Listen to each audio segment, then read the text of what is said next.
İcrasda da bu istiqamətdə təkliflər təqdim olundu.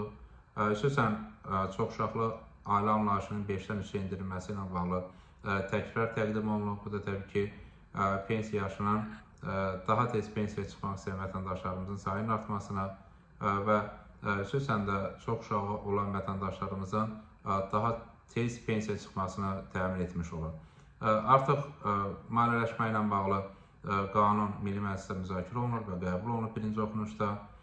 Digər istiqamətdə təkliflərin də qiymətləndirilməsi həyata keçirilir və təbii ki, təkliflərin qiymətləndirilməsi maliyyə yükü hesablandıqdan sonra imkanlar daxilində bu istiqamətdə müzakirələr davam etdiriləcək. Amma bütün onlarda mövcud çağırışlar nəzərə alaraq çoxuşaqlı ailə anlayışının da dəyişilməsi və 3 və daha artıq uşağı olan ailələrə çoxuşaqlı ailə sahəsinin verilməsi və həmin ailələrdə valideynlərin daha tez pensiya çıxmaq hüququnun yaranması məqsədə uyğundur və bu istiqamətdə təbii ki, təkliflərin təqdim edilməsi və müzakirələrin davam etdirilməsi davam etdirilir, müzakirələr gedir və düşünürük ki, qiymətləndirmələr nəticəsində bu istiqamətdə artıq təkliflərin real tətbiqə çevrilməsi mümkün ola bilər.